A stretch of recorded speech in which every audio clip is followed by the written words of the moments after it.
সূরা আত-তাগাবুন। বিসমিল্লাহির রহমানির রহিম। রহমান রহিম আল্লাহ তাআলার নামে। ইউসাব্বিহু লিল্লাহি মা ফিস সামাওয়াতি ওয়া মা ফিল আরদ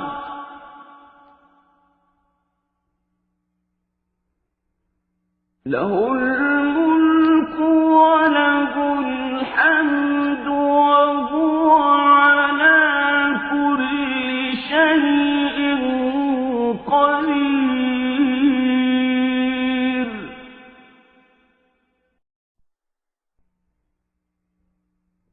হুয়াল্লাযী খালাকাকুম ফামিনকুম কাফিরুন ওয়া মিনকুম মুমিন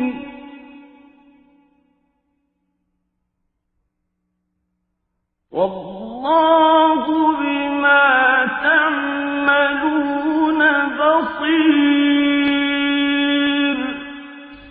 আসমান সমূহ ও জমিনে যা কিছু আছে তা সবই আল্লাহ তাআলার পবিত্রতা ঘোষণা করছে। যাবতীয় সার্বভৌমত্ব যেমন তাঁর জন্য, তেমনি যাবতীয় প্রশংসাও তাঁর জন্য।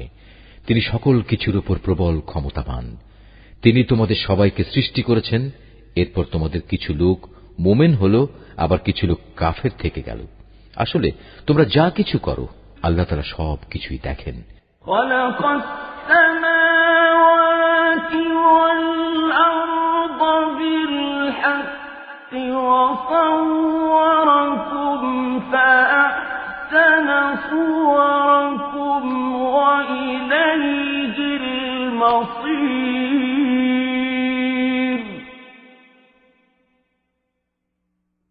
ইয়া'লামু মা ফিস সামাওয়াতি ওয়াল আরদি ওয়া ইয়া'লামু মা তুসিররুনা ওয়া মা তু'লিনুন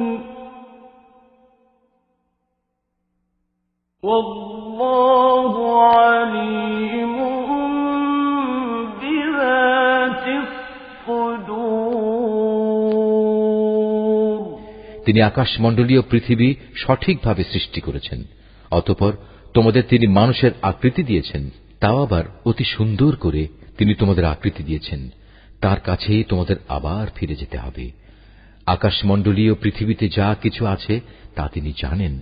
তিনি জানেন তোমরা যা কিছু গোপন করো আর যা কিছু প্রকাশ করো। এমনকি আল্লাহ তাআলা তোমাদের মনের কথাও জানেন।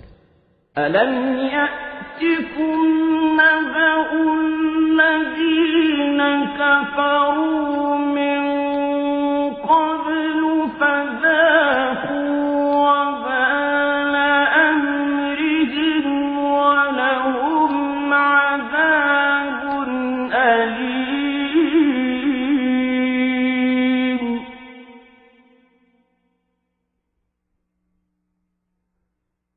ذلك بأنه كانت تأتيهم رسلهم بالبينات فقالوا أبشر يهدوننا فكفروا وتولوا واستغنى الله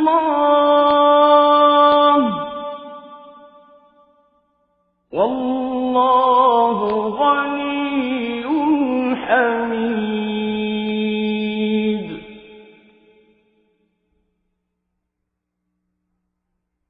زعم الذين كفروا أن لن يبعثوا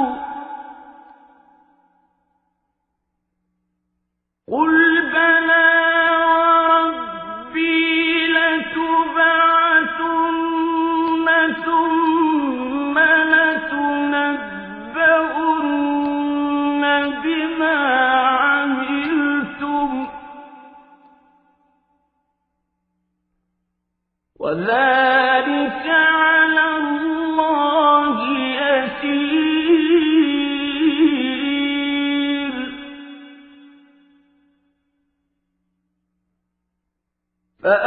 فآمنوا بالله ورسوله والنور الذي أنزلنا والله بما تعملون خبير তোমাদের কাছে কি সেসব লোকের খোঁজ খবর কিছুই পৌঁছেনি যারা এর আগে বিভিন্ন নবীর সময়ে কুফরি করেছিল, অতঃপর তারা দুনিয়াতেই নিজেদের কর্মফল ভোগ করে নিয়েছে, পরকালেও তাদের জন্য কঠোর যন্ত্রণাদায়ক আযাব রয়েছে। এটা এ কারণে যে তাদের কাছে সুস্পষ্ট দলিল প্রমাণ নিয়ে যখনই আল্লাহর কোন রসুল আসত তখনই তারা বলত, কতিপয় মানুষই কি আমাদের পথের সন্ধান দেবে? অতএব তারা সত্য প্রত্যাখ্যান করল এবং ঈমানের পথ থেকে মুখ ফিরিয়ে নিল। অবশ্য আল্লাহ তাআলার তাদের কাছ থেকে কিছুই পাওয়ার দরকার ছিল না, কেননা আল্লাহ তাআলা কারোই মুখাপেক্ষী নন, তিনি প্রশংসিত। এ কাফেররা ধারণা করে নিয়েছে একবার মরে গেলে কখনো তাদের পুনরুত্থিত করা হবে না। তুমি বলো, না, তা কখনো নয়। আমার মালিকের শপথ, অতি অবশ্যই মৃত্যুর পর তোমাদের সবাইকে আবার কবর থেকে ওঠানো হবে এবং তোমাদের বলে দেয়া হবে তোমরা কি কাজ করে এসেছ, আর আল্লাহ তাআলার পক্ষে এটা অত্যন্ত সহজ কাজ। অতএব তোমরা আল্লাহ তাআলা, তার রসূল এবং আমি যে আলো তোমাদের দিয়েছি তার বাহন কোরআনের উপর ঈমান আনো। তোমরা এখানে যা কিছুই করো না কেন আল্লাহ তাআলা তা ভালো করেই জানেন। يوم يجمعكم ليوم الجمع ذلك يوم التغابن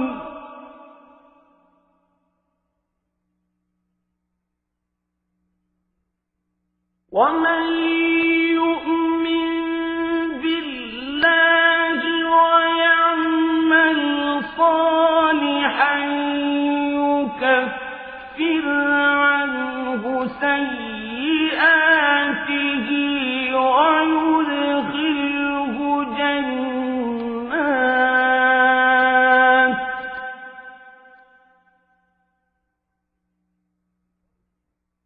ويدخله جنات تجري من تحتها الأنهار خالدين فيها أبدا ذلك الفوز العظيم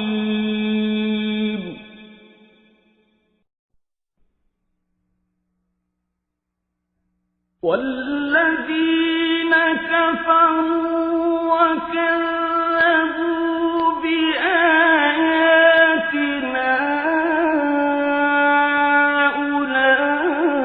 أولئك أصحاب النار خالدين فيها وبئس المصير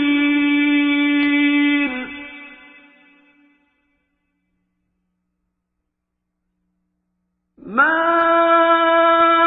أصاب من مصيبة إلا بإذن الله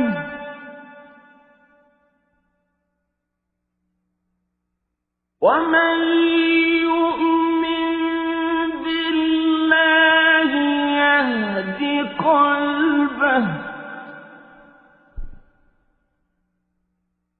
والله بكل شيء عليم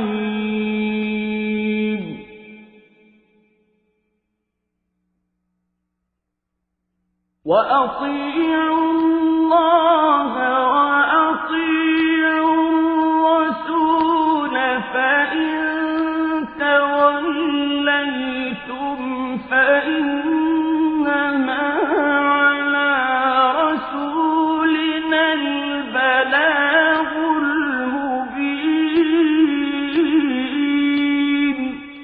যেদিন তোমাদের আগে পরে সমস্ত মানুষ ও জিনকে একত্র করা হবে সে মহাসমাবেশের দিনটির জন্য, যেদিন বলা হবে, হে মানুষ ও জিন, আজকের দিনটি হচ্ছে তোমাদের আসল লাভ লোকসানের দিন।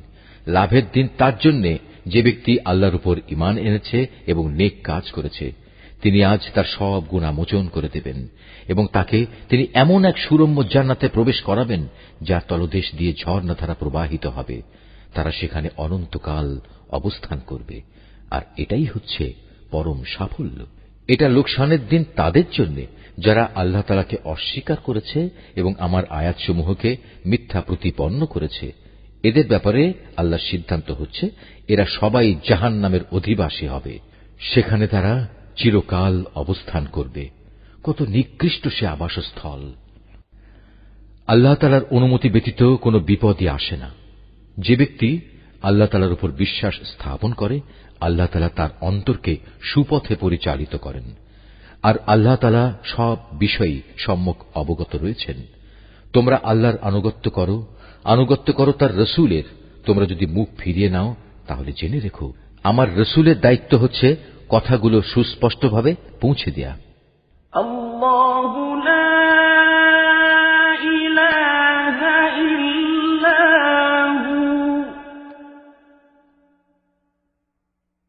ওয়া আলাল্লাহি ফালইয়াতাওয়াক্কালিল মুমিনুন। ইয়া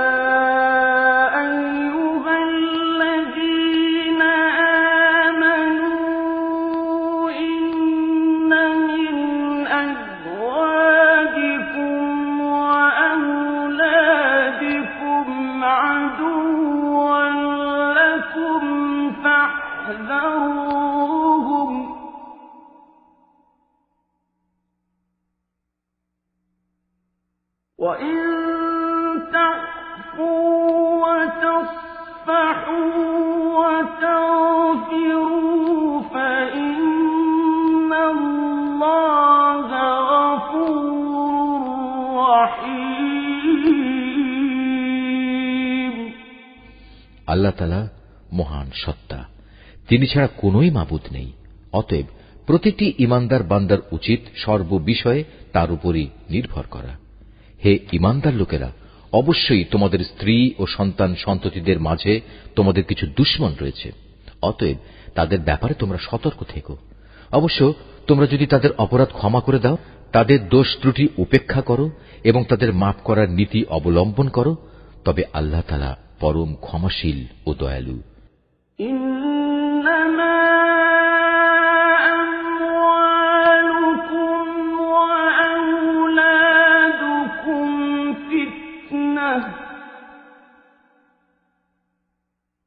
والله عنده أجر عظيم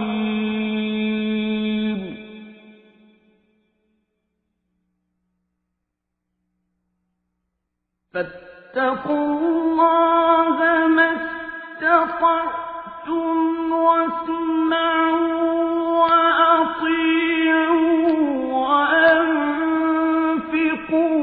خيرا لأنفسكم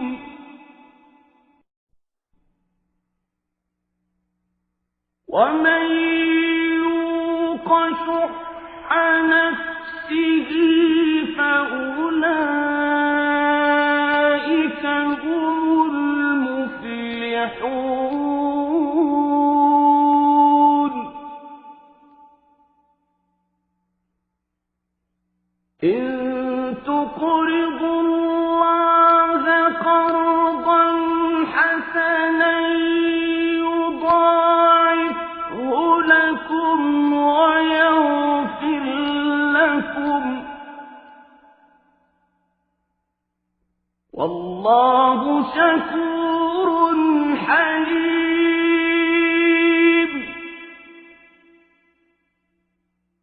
عالم الغيب والشهادة العزيز الحكيم তোমাদের ধন সম্পদ ও সন্তান সন্ততি হচ্ছে তোমাদের জন্য একটি পরীক্ষা মাত্র, আর এই পরীক্ষায় কামিয়াব হতে পারলে অবশ্যই আল্লাহ তাআলার কাছে মহা পুরস্কার রয়েছে। অতএব তোমরা সাধ্য মোতাবেক আল্লাহ তাআলাকে ভয় করো, তোমরা রাসূলের আদেশ শোনো এবং তার কথা মতো চলো। আল্লাহর দেয়া ধন সম্পদ থেকে তারই উদ্দেশ্যে খরচ করো, এতে তোমাদের নিজেদের জন্যই কল্যাণ রয়েছে। যে ব্যক্তিকে তার মনের লোভ লালসা থেকে রেহাই দেয়া হয়েছে, সে এবং তার মতো লোকেরাই সত্যিকার অর্থে সফলকাম। যদি তোমরা আল্লাহ তাআলাকে ঋণ দাও, উত্তম ঋণ, তাহলে কিয়ামতের দিন তিনি তা বহুগুণ বাড়িয়ে দেবেন এবং তিনি তোমাদের গুনাহ খাতা মাফ করে দেবেন। আল্লাহ তাআলা বড়ই গুণগ্রাহী এবং পরম ধৈর্যশীল। দেখা অদেখা সবকিছুই তিনি জানেন। তিনি পরাক্রমশালী, প্রজ্ঞাময়।